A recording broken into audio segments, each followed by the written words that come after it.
नमस्कार दोस्तों। आज का हमारा टॉपिक है कॉलिजन और आज का जो हमारा मीडियम ऑफ इंस्ट्रक्शन होगा वो हिंदी और इंग्लिश कंबाइंड होगा। और वो इसलिए क्योंकि काफ़ी बच्चों ने ये रिक्वेस्ट भेजा था कि सर आप केवल इंग्लिश में ही पढ़ाते हो, कम से कम एक दो लेक्चर अपना हिंदी में भी रिकॉर्ड कर कर यूट्यूब पर डालो। तो मैंने सोचा कि चलो एक टॉपिक लेते हैं फिजिक्स का और मैं कोशिश करूंगा कि हिंदी में भी अच्छे से डिलीवर कर पाऊँ। तो आज का जो अपना टॉपिक है वो है कॉलिजन। काफ़ी इंटरेस्टिंग टॉपिक है और काफ़ी इम्पॉर्टेंट टॉपिक भी है from the point of view of mains exam और नीट एग्जाम। तो कॉलिजन को हम किस तरीके से समझ सकते हैं, कॉलिजन कौन सा प्रोसेस है, इस प्रोसेस में होता क्या है। तो कॉलिजन एक ऐसा प्रोसेस है जिसमें there is redistribution of linear momentum. So collision के प्रोसेस में लीनियर मोमेंटम जो है किसी सिस्टम का वो रीडिस्ट्रीब्यूट होता है। तो हम इस चीज को, इस डेफिनेशन को, कॉलिजन का ये जो डेफिनेशन है इसको समझेंगे एग्जाम्पल से। लेकिन उसके पहले एक एग्जाम्पल लेते हैं। लेट अस से अगर आप शोएब अख्तर की बात करो, सचिन तेंदुलकर की बात करो, क्रिकेट तो हर कोई देखता होगा। अब मान लीजिए कि शोएब अख्तर ने एक बॉल डाली 150 किलोमीटर प्रति घंटे की रफ्तार से, सचिन ने उसको हिट किया। तो आप उस समय के बारे में सोचिए, उस टाइम इंटरवल के बारे में सोचिए जब बॉल और बैट का कांटेक्ट था। वो टाइम इंटरवल कितना हो रहा होगा, कुछ millisecond, correct. The ball remains in contact with the bat for a very short duration of time. तो इस शॉर्ट ड्यूरेशन ऑफ टाइम में एक बॉल जो कि 150 किलोमीटर प्रति घंटे की रफ्तार से सचिन की तरफ आ रहा है और सचिन ने उस बॉल को हिट किया और वो बॉल वापस बाउंड्री के बाहर शोएब अख्तर की सर के ऊपर से। तो इसका मतलब है कि उस शॉर्ट ड्यूरेशन में बैट ने काफी लार्ज अमाउंट ऑफ फोर्स डाला होगा उस बॉल के ऊपर। और इस पूरे प्रोसेस में अगर हम फिजिक्स के टर्म्स में बात करें तो हो क्या रहा है, इस पूरे प्रोसेस में बॉल के पास बैट से कोलाइड करने के पहले कुछ मोमेंटम रहा होगा, फिर बैट ने उसके ऊपर एक काफी लार्ज अमाउंट ऑफ फोर्स डाला बहुत छोटे इंटरवल ऑफ टाइम के लिए। और इसके कारण क्या हुआ, बॉल का जो मोमेंटम है, लीनियर मोमेंटम, वो चेंज हो गया। बॉल दूसरे डायरेक्शन में कुछ दूसरे वेलोसिटी से मूव कर रहा है। तो एक्चुअली कॉलिजन का प्रोसेस पूरा यही है।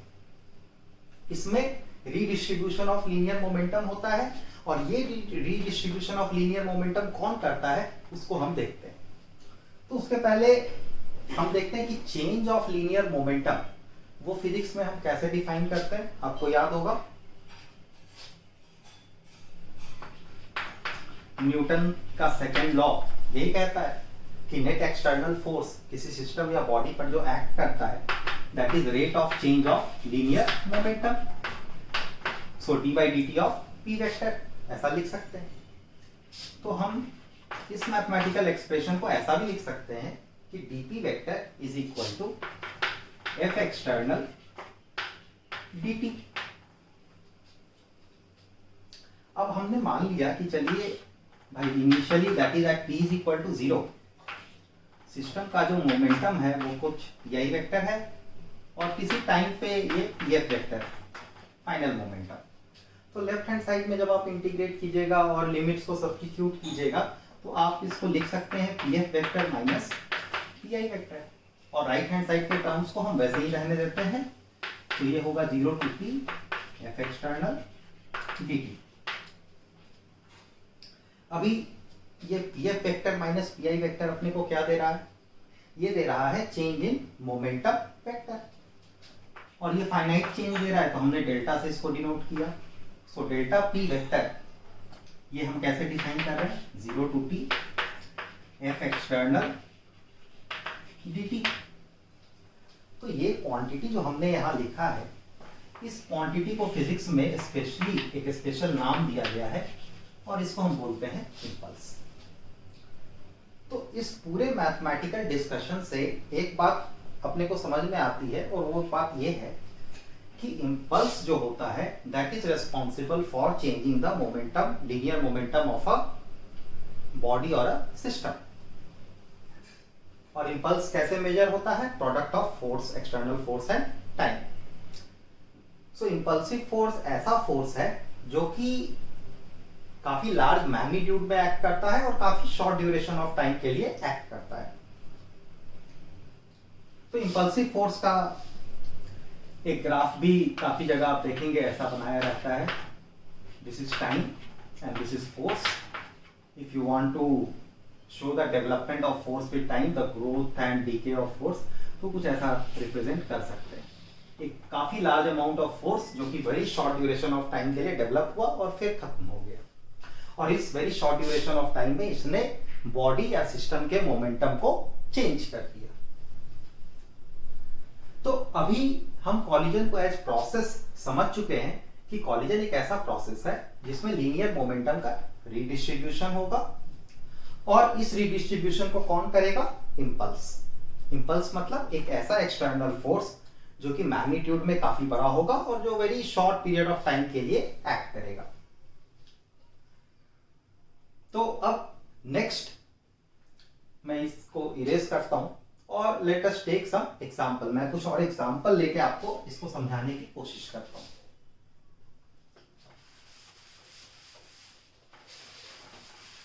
और बच्चों, हम चीजों को थोड़ा सिंपल रखने की कोशिश करेंगे। We won't try to complicate the things.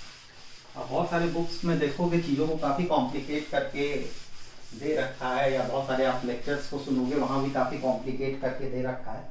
उतने कॉम्प्लिकेशंस की जरूरत नहीं है हमको। हमारा जो टारगेट है वो ये है कि जेईई मेंस में या नीट में जो क्वेश्चंस आ रहे हैं उसको हम बहुत ही आसानी से सॉल्व कर पाए। और फिजिक्स को अगर आप एज सब्जेक्ट पढ़ने की कोशिश करोगे, समझने की कोशिश करोगे, तो ये काफी इंटरेस्टिंग है और आप बिल्कुल अच्छे तरीके से समझ भी पाओगे और क्वेश्चन को सॉल्व भी कर पाओगे। आपको एक एग्जांपल लेकर समझाने की कोशिश करता हूँ कि कॉलिजन में एक्चुअली होता क्या है। और हम अभी ये कंसीडर नहीं करेंगे कि ये किस तरह का कॉलिजन है, इलास्टिक है, इनइलास्टिक है, परफेक्टली इलास्टिक है, परफेक्टली इनइलास्टिक है। हम उसके बारे में अभी डिस्कशन नहीं करेंगे। हम एक सिंपल केस लेंगे। तो वो सिंपल केस ये है कि एक हॉरिजॉन्टल सरफेस पर आपने दो बॉल्स रख दिया। एक का मास m1 है जो कि u1 वेलोसिटी से मूव कर रहा है, दूसरे बॉल का मास m2 है जो कि u2 वेलोसिटी से मूव कर रहा है। तो ये कंडीशन जो है ये बिफोर कॉलिजन का कंडीशन है। ये कंडीशन बिफोर कॉलिजन का है। अब कॉलिजन के बाद क्या होता है कि जिस वेलोसिटी से ये बॉल्स मूव कर रहे हैं वो वेलोसिटी बदल जाती है। सो कॉलिजन के बाद आप ऑब्जर्व करते हैं कि m1 वाला जो बॉल है ये v1 से मूव कर रहा है और m2 वाला जो बॉल है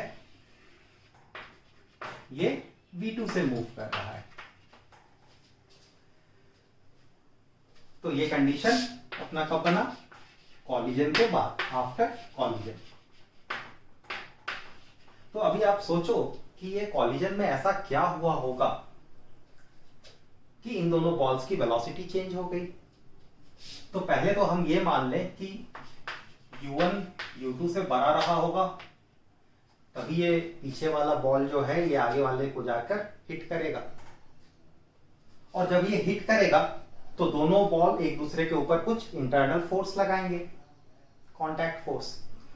वो कॉन्टैक्ट फोर्स काफी शॉर्ट ड्यूरेशन ऑफ टाइम के लिए एक दूसरे पर एक्ट करेगा, और वो फोर्स जो होगा वो एक पेयर में होगा। पेयर में होगा का मतलब है जितना फोर्स m1 m2 पे लगाएगा, न्यूटन्स थर्ड लॉ से m2 उतना ही फोर्स m1 पे डालेगा अपोजिट डायरेक्शन में।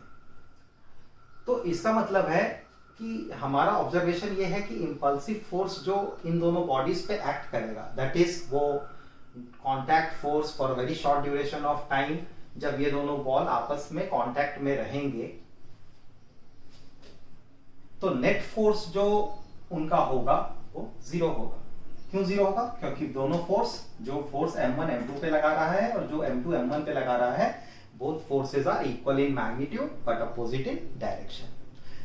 लेकिन इंडिविजुअली अगर हम इसको एक सिस्टम माने,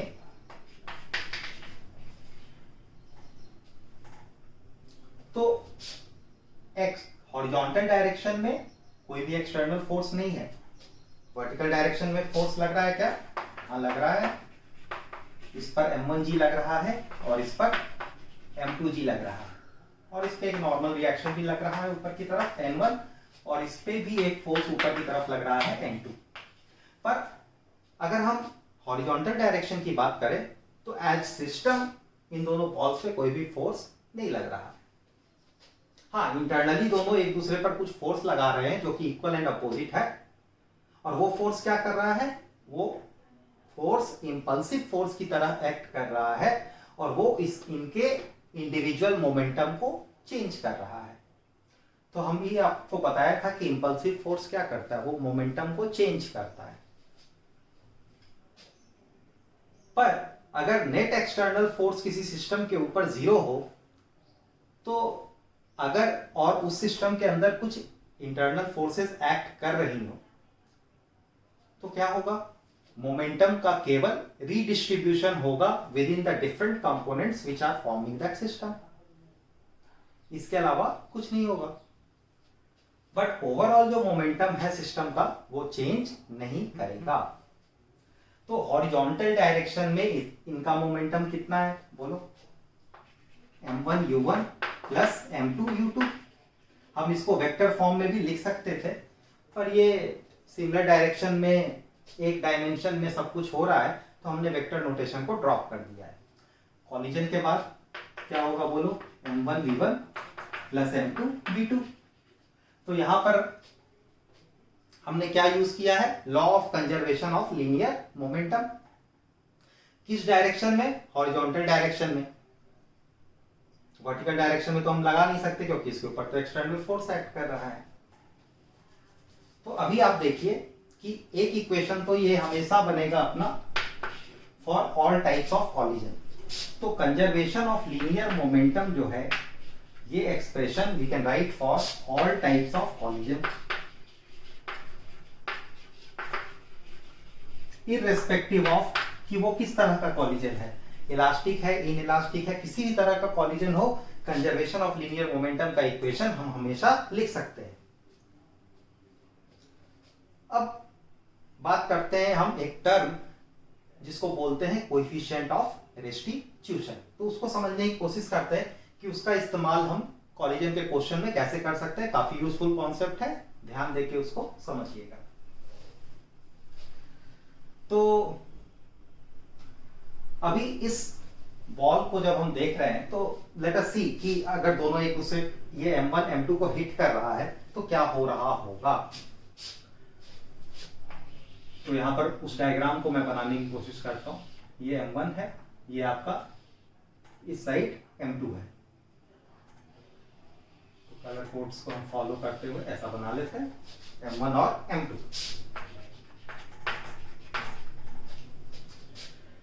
तो इसको दो इमेजिनरी लाइन हम इधर कंसीडर कर सकते हैं। एक लाइन को हम बोलेंगे, ये लाइन जो है ये कॉमन टेंजेंट। ये लाइन कौन सा लाइन है? ये कॉमन टेंजेंट इसको बोल सकते हैं। और ये लाइन कौन सा है? Common normal. Common normal, normal क्यों? क्योंकि ये लाइन जो है दोनों के सेंटर से पास कर रहा है, दोनों बॉल के सेंटर से पास कर रहा है, और सेंटर और बॉल को हम स्फीयर मान रहे हैं। तो कॉमन सेंटर से पास करता हुआ लाइन, ये बन जाएगा आपका कॉमन नॉर्मल। तो इस लाइन को हम बोल सकते हैं कॉमन नॉर्मल। तो यहां पर जो कांटेक्ट फोर्स एक बॉडी दूसरे बॉडी के ऊपर डालेगा, वो कांटेक्ट फोर्स हमेशा कॉमन नॉर्मल के डायरेक्शन में एक्ट करेगा। तो इस लाइन को हम alternatively we also call it as line of impact. तो मुझे लगता है कि इसका थोड़ा सा बड़ा डायग्राम मुझे बनाकर आपको समझाना चाहिए, और वो मैं अब करूंगा। तो अभी ये वाला पार्ट को मैं इरेज करता हूं, इस इक्वेशन को हम इधर ही रहने देते हैं, बाकी पार्ट को इरेज करते हैं।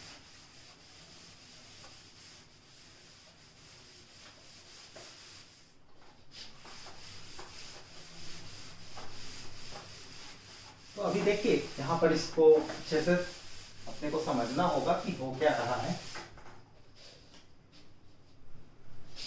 तो अपने पास एक बॉल इधर था, ये था आपका M1, और इसने जाके हिट किया एक दूसरे बॉल को जो था M2।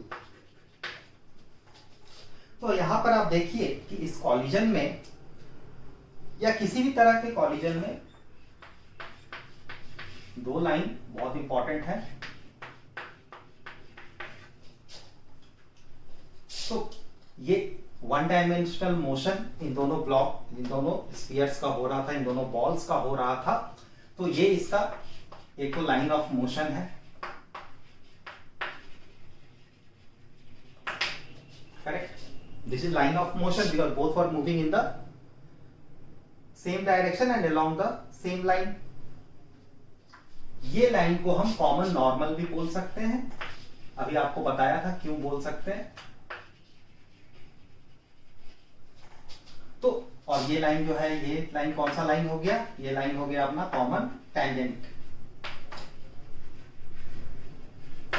तो मैं आपको बता रहा था एक टर्म जिसको हम E से डिनोट करते हैं और उसको बोलते हैं coefficient of restitution. Small e से डिनोट करते हैं और इसको बोलते हैं coefficient of restitution.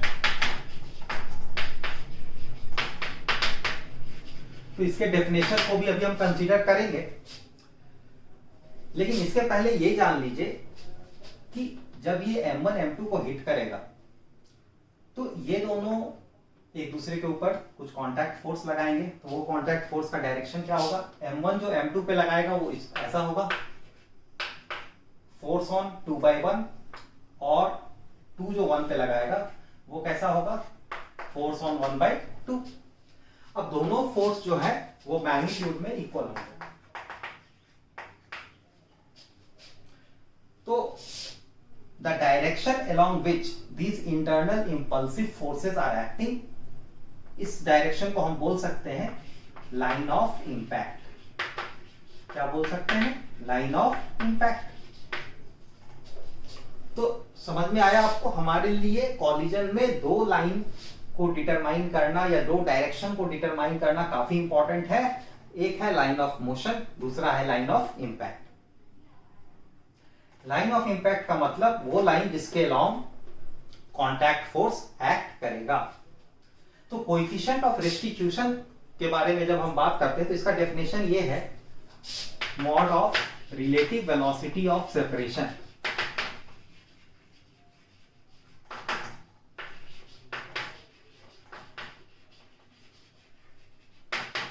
Bye mod of relative velocity of approach, relative velocity of approach।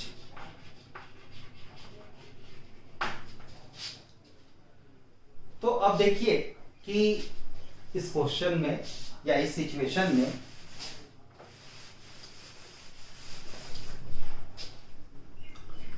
Separation कब होगा।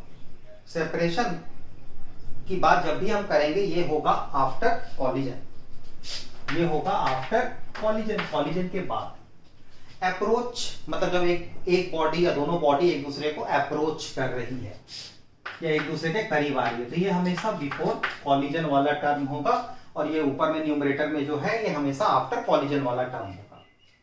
तो जब हम रिलेटिव वेलोसिटी को लिखते हैं कोएफिशिएंट ऑफ रेस्टिट्यूशन के लिए, तो we always take the component of velocity which is along the line of impact.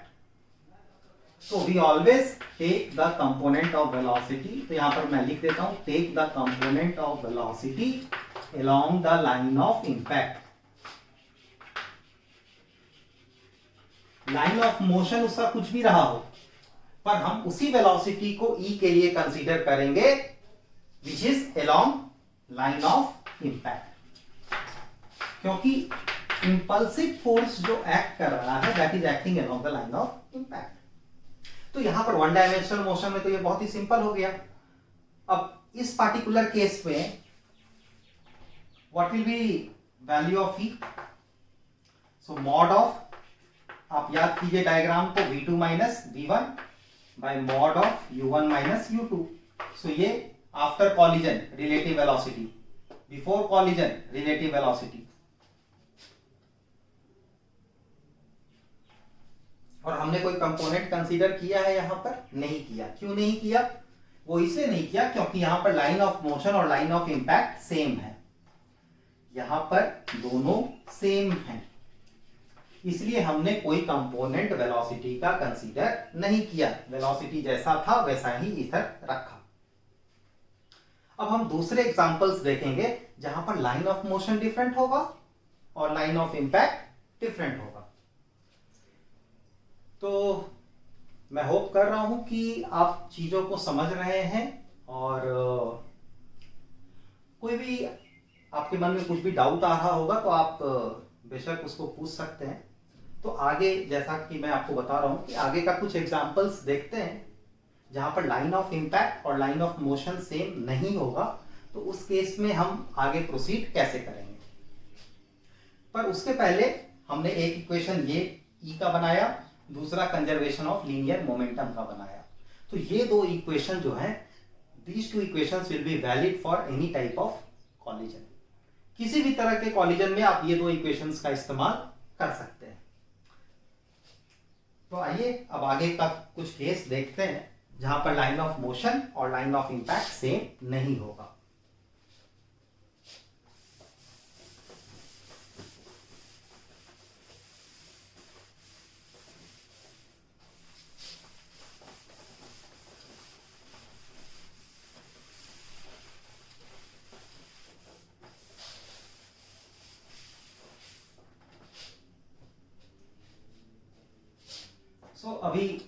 अब देखिए, मैं एक इंक्लाइन प्लेन लेता हूं, है ना।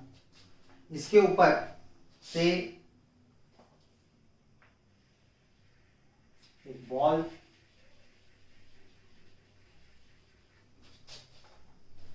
को ड्रॉप किया और ये बॉल आकर इधर इंक्लाइन प्लेन को हिट करता है।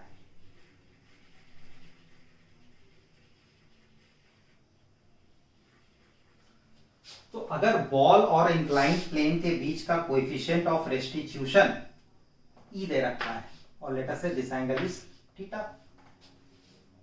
तो हमको वेलोसिटी लेट अस से कि हमको फाइंड करना है कि ये बॉल इंक्लाइन प्लेन को हिट करने के बाद इसकी वेलोसिटी क्या होगी।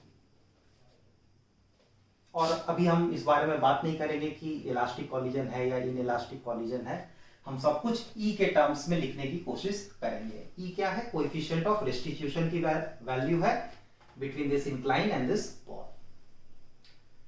तो आपको क्या बताया था मैंने? दो चीजें इंपॉर्टेंट है कॉलिजन में, एक होता है लाइन ऑफ इंपैक्ट, दूसरा होता है लाइन ऑफ मोशन। तो अपना लाइन ऑफ मोशन क्या है? लाइन ऑफ मोशन ये है, this is your line of motion.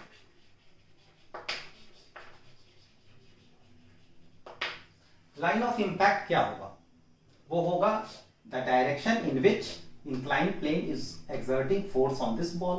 कैसा लगाएगा? याद है, normal reaction perpendicular to the incline.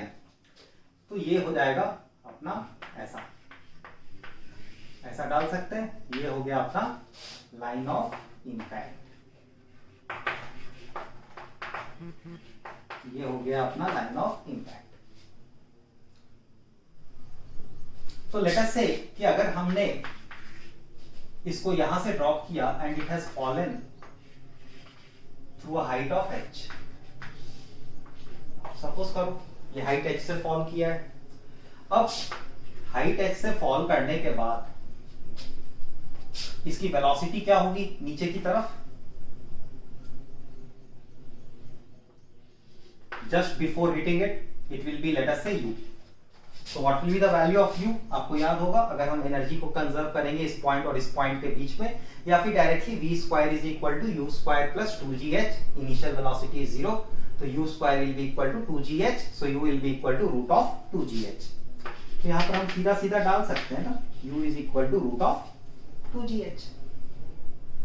अब ये u, अब यहाँ पर सबसे इंपॉर्टेंट ऑब्जर्वेशन क्या है, लाइन ऑफ मोशन और line of impact are not along the same line.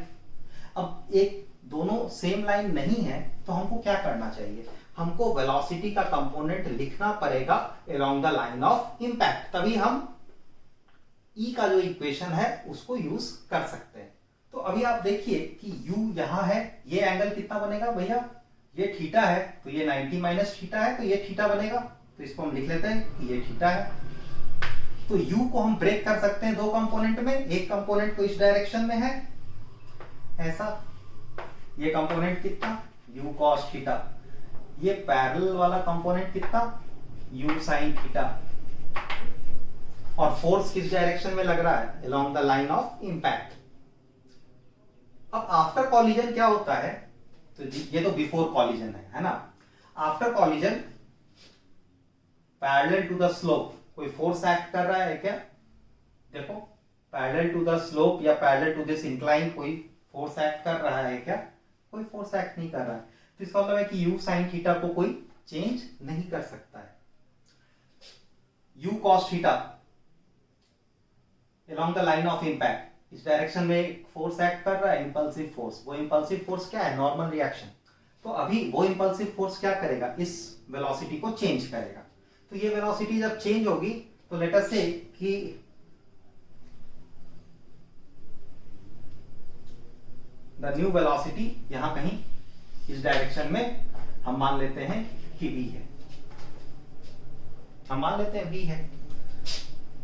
तो E का इक्वेशन क्या होगा, it is mod of relative velocity of separation. Separation मतलब आफ्टर कॉलिजन, बताया था ना आपको, सेपरेशन का मतलब कॉलिजन के बाद। तो भैया पहले लो या बाद में लो, ये इंक्लाइन तो रेस्ट में ही है और कॉलिजन हो रहा है ये बॉल और इंक्लाइन के बीच में। तो रिलेटिव वेलोसिटी ऑफ सेपरेशन क्या होगा, along the line of impact. हम दूसरे कंपोनेंट के बारे में नहीं सोचेंगे, ई का इक्वेशन जब भी लिखेंगे हम उसी लाइन के बारे में सोचेंगे जो कि लाइन ऑफ इंपैक्ट होगा। तो सेपरेशन क्या है, v माइनस 0, मॉड डाल लो, और दूसरा वाला u cos थीटा है तो इसको भी डाल लो, u cos थीटा माइनस 0। तो अभी v क्या है अपना, e into u cos theta, e into u cos theta. तो अब देखो, अब इस बॉल का आफ्टर कॉलिजन, तो अगर एक डायग्राम बना के इसको समझना चाहें तो हम इस तरह से समझ सकते हैं कि बिफोर कॉलिजन एक वेलोसिटी ऐसा था u sin थीटा, और आपका दूसरा वेलोसिटी ऐसा था u cos थीटा।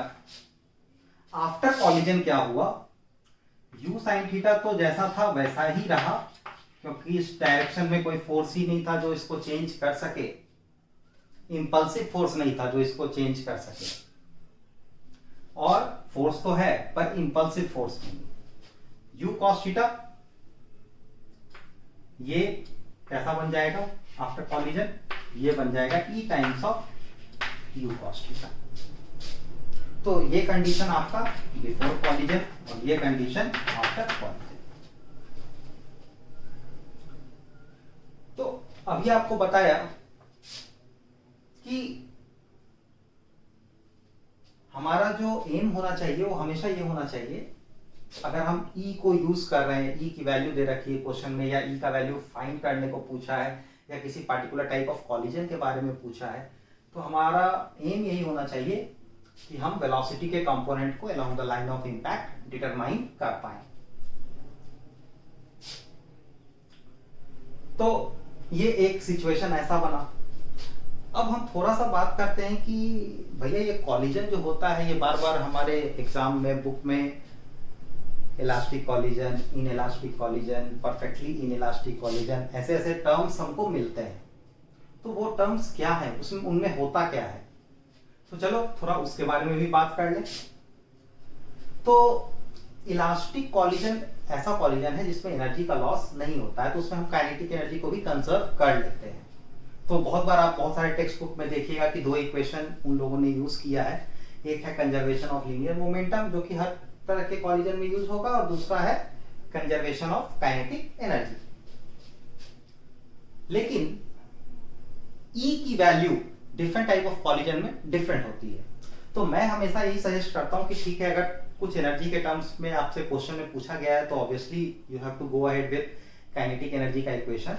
लेकिन इन जनरल अगर कॉलिजन की बात हो रही है तो आपको मैंने बोला दो ही इक्वेशन पे रिलाई करने को, एक है कंजर्वेशन ऑफ मोमेंटम और दूसरा है कोएफिशिएंट ऑफ रेस्टिट्यूशन।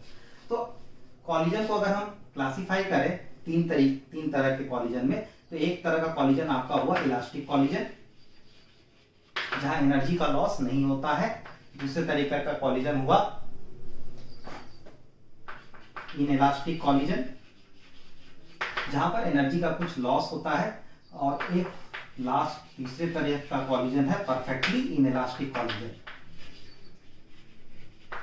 तो ई की वैल्यू जो होती है वो इन तीनों तरह के कॉलिजन में डिफरेंट होती है, इन तीनों तरह के कॉलिजन में डिफरेंट होती है। तो परफेक्टली इनइलास्टिक कॉलिजन में ई की वैल्यू 0 होती है। इनइलास्टिक कॉलिजन में ई की वैल्यू 0 से 1 के बीच में होती है, और इलास्टिक कॉलिजन में ई की वैल्यू जो है वो 1 होती है।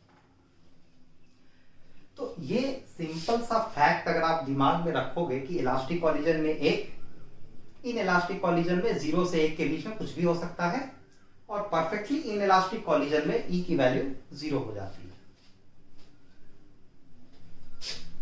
ई की वैल्यू 0 हो जाती है। तो अभी आप देखो कि अगर यहां पर इनके बीच में परफेक्टली इनइलास्टिक कॉलिजन हो रहा होता तो क्या होता, ई की वैल्यू 0 होती। अब ई की वैल्यू अगर 0 हो जाती तो v क्या होता, 0 होता, करेक्ट, v 0 हो जाता। तो ये कंपोनेंट ऑफ वेलोसिटी 0 हो जाता, पर ये कंपोनेंट एज इट इज रहता। तो बॉडी कैसे जाती, ये सीधा नीचे की तरफ u sin थीटा से मूव करती होती, और इन दोनों के बीच में कोई सेपरेशन नहीं होता, इन दोनों के बीच में कोई सेपरेशन यहां पर नहीं होता, ये सीधा अपने इंक्लाइन पे मूव कर रही होती। ई का वैल्यू अगर 1 होता तब क्या होता, ई का वैल्यू अगर 1 होता तब क्या होता, तब भी आप देखोगे कि ये दोनों का वेलोसिटी जो है as it is, whatever u cos theta is there, that would have got, the direction would have changed, the magnitude would have remained the same. तो मैग्नीट्यूड नहीं बदलता, डायरेक्शन जो है इस कंपोनेंट का वो चेंज करता। तो आइए आगे का कुछ और एग्जांपल्स लें और इसको और अच्छे तरीके से समझने की कोशिश करें। तो इसको मैं इरेज करता हूं।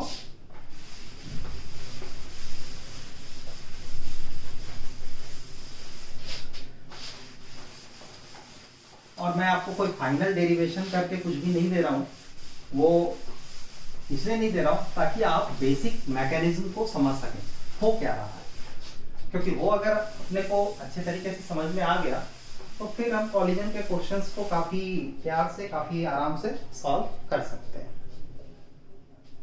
अभी नेक्स्ट देखिए, एक केस ये लेता हूं। ये मान लीजिए एक हॉरिजॉन्टल सरफेस है। अब इस पर हमने सपोज कीजिए एक बॉल है, इसको इंसिडेंट किया किसी एंगल थीटा पे with some speed u speed से इसको इंसिडेंट किया है। अब कोएफिशिएंट ऑफ रेस्टिट्यूशन बॉल का मास आपको चाहिए m मान लो, कोएफिशिएंट ऑफ रेस्टिट्यूशन e है ना, और ये बाउंस बैक कर रहा है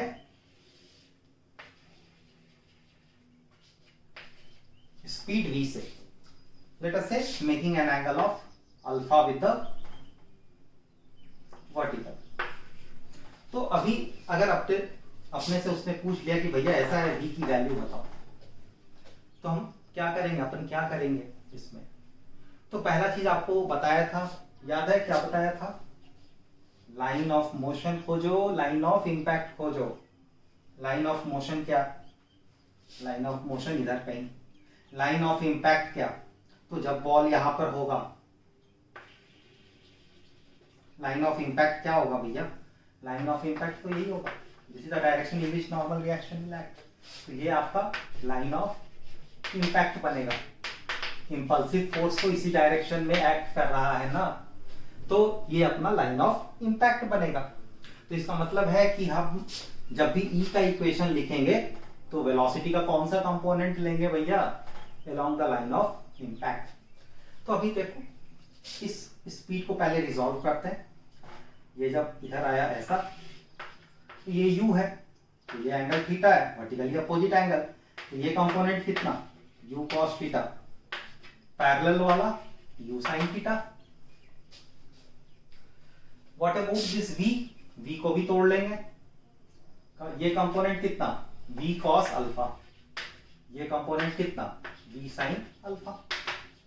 तो अभी देखो along this direction, horizontal direction में तो कोई भी इंपल्सिव फोर्स नहीं है, तो वेलोसिटी का जो कंपोनेंट है वो चेंज नहीं करेगा। तो हम लिख सकते हैं कि भैया v sin अल्फा जो है ये this is equal to u sin theta. ये हमारा एक इक्वेशन ये हो गया।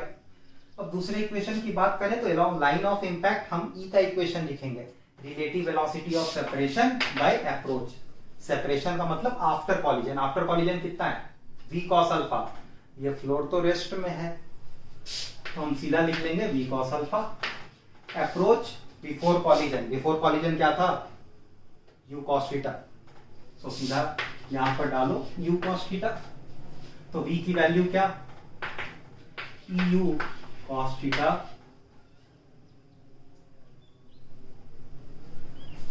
या फिर इसको हम डायरेक्टली लिख लेते हैं v cos अल्फा। ये क्या है, eu cos थीटा। तो अभी स्क्वायर करके ऐड कर लो दोनों को, क्योंकि sine square alpha plus cos square alpha तो 1 होता है। तो ये बन जाएगा u square sine square theta plus e square u square cos square theta. तो v की value root of u square sine square theta plus e square u square cos square theta.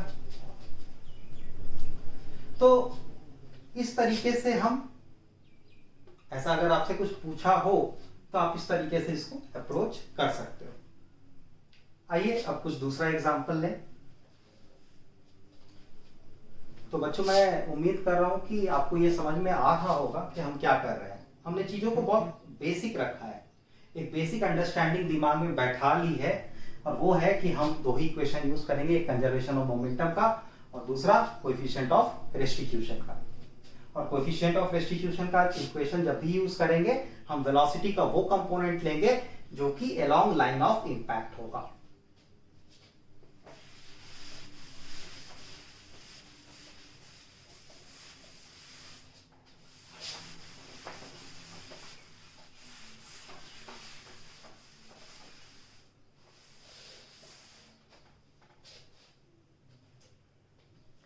तो आइए इस तरह के मॉडल क्वेश्चन का, ये जो मॉडल है इसके भी थोड़ा सा डिस्कशन कर लें।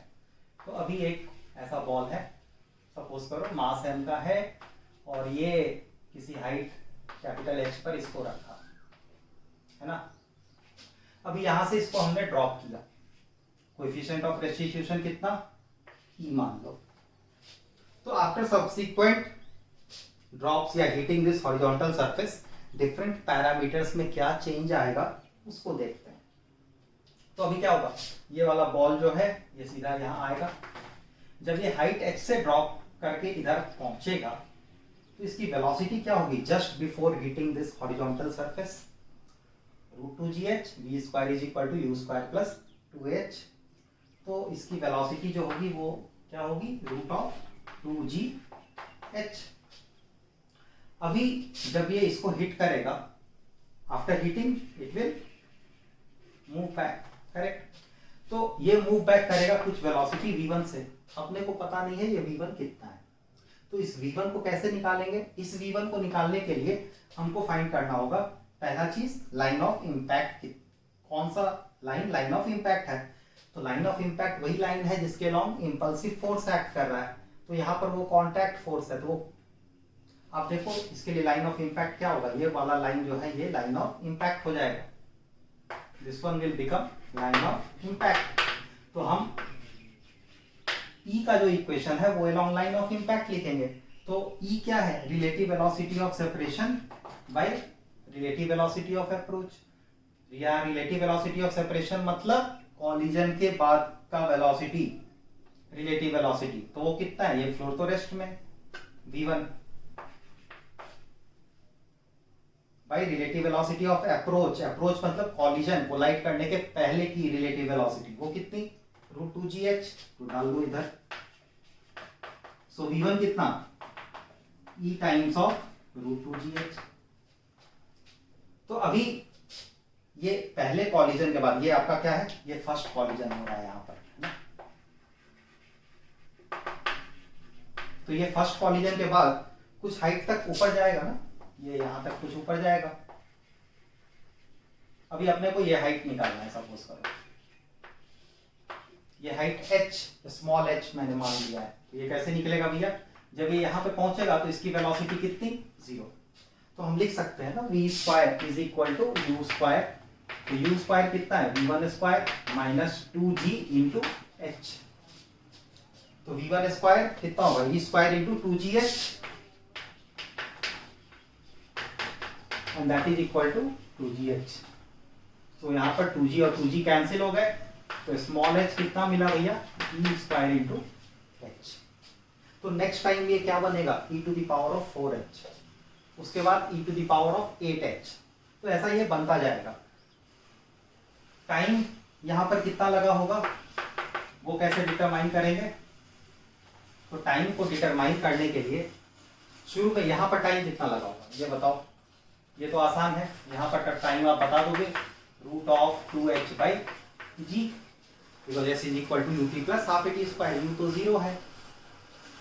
यहाँ पर टाइम कितना लगा होगा? लेट अस से कि ये कुछ टाइम t0 है, तो ये टाइम कितना लगा होगा ऊपर जाके रेस्ट में आने को? v is equal to u minus gt। So 0 is equal to v1 minus g into t। तो v1 कितना भैया? e√2gh लिख लेंगे वैसा ही, divided by g and that will give you t। तो इसको क्या लिख सकते हैं? e√2h/g and that will be equal to t। तो ये उतने टाइम तक ऊपर गया होगा, फिर नीचे आएगा। तो what is the total time taken before second collision to take place?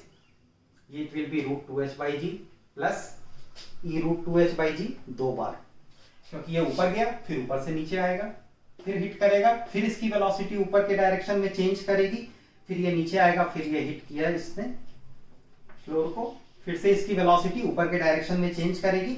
अब ये वेलोसिटी हो जाएगी v2। और v2 को लिखने के लिए फिर क्या करेंगे अपन? फिर से सेम थिंग। नाउ अगर ये v1 से ऊपर गया है तो वापस जब आएगा तो ये कितने वेलोसिटी से हिट करेगा? v1 से सिमेट्रिकली। तो इसका मतलब है कि फिर से अगर हम लिखना चाहें E का इक्वेशन, तो E will be this time relative velocity of separation कितना होगा भैया? v2। अप्रोच कितना है? v1। v1 कितना है? e√2gh। तो लिख लो इधर e√2gh। सो v2 कितना? e square into √2gh।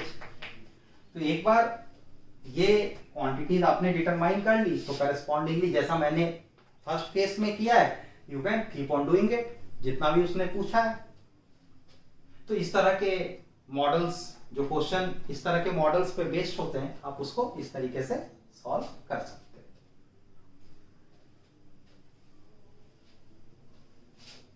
Next एक और मॉडल देखता हूं।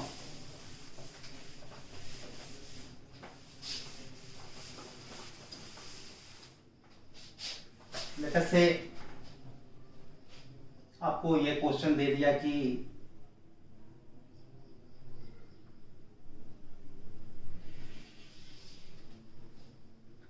एक प्रोजेक्टाइल मोशन है, आपने इसको थ्रो किया,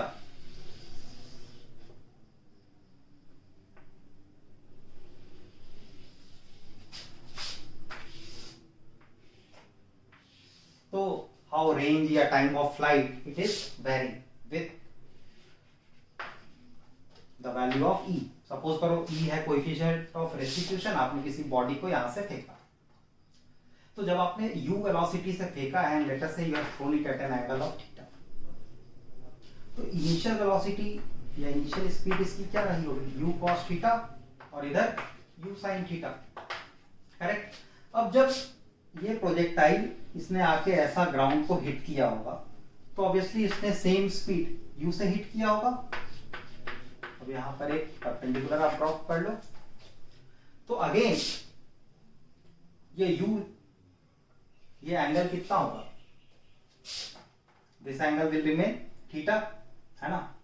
तो ये हॉरिजॉन्टल डायरेक्शन में तो कोई चेंज नहीं हुआ होगा वेलोसिटी में, u cos थीटा, तो ये एंगल आपका थीटा है, और इस डायरेक्शन में है u sin थीटा, तो डायरेक्शन रिवर्स हो गया है।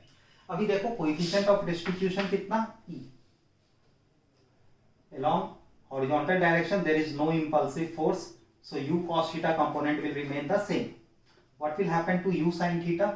तो हम देखेंगे e का इक्वेशन क्या है, relative velocity of separation by relative velocity of approach, और रिलेटिव वेलोसिटी किस डायरेक्शन में लेते हैं भैया, along the line of impact. तो यहाँ पर लाइन ऑफ इम्पैक्ट क्या है, यहाँ पर बॉल तो यहाँ आ गया, प्रोजेक्टाइल यहाँ आ गया, तो इस पे जो इंपल्सिव फोर्स एक्ट कर रहा है वो इस परपेंडिकुलर लाइन के अलॉन्ग है, तो ये अपना लाइन ऑफ इम्पैक्ट है।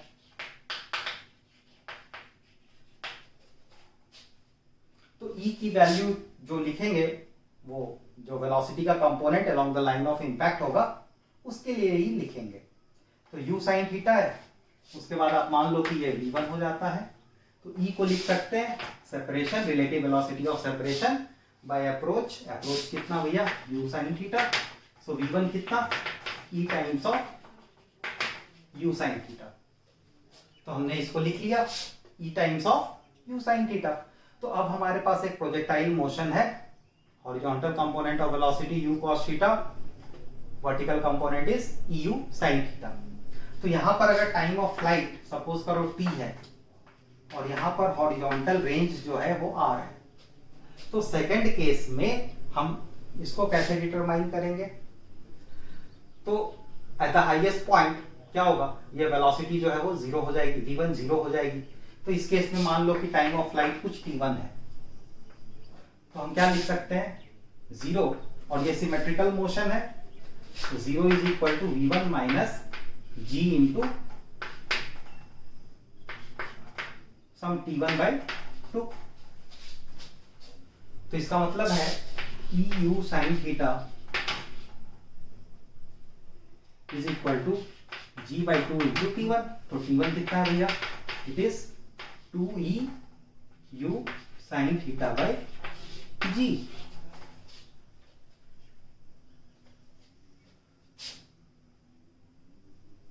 तो ये इसका टाइम ऑफ फ्लाइट है। तो हॉरिजॉन्टल रेंज कितना है, सपोज करो ये सेकंड वाले का हमने माना कुछ r1 है, तो r1 कितना है भैया, it is u cos theta, horizontal direction में तो सेम है, और टाइम ऑफ फ्लाइट कितना है t1, तो t1 से मल्टीप्लाई करेंगे, तो ये हो जाएगा u cos theta into 2eu sin theta by g। तो ये कितना बनेगा e times of u square sin 2 theta by g, और पहले वाले का कितना था r की वैल्यू कितनी, u square sin 2 theta by g, time of flight कितना 2u sin theta by g। तो सेम वैल्यू को डाल सकते हैं अपन, u square sin 2 theta by g की जगह r, तो ये हो जाएगा e टाइम्स ऑफ r।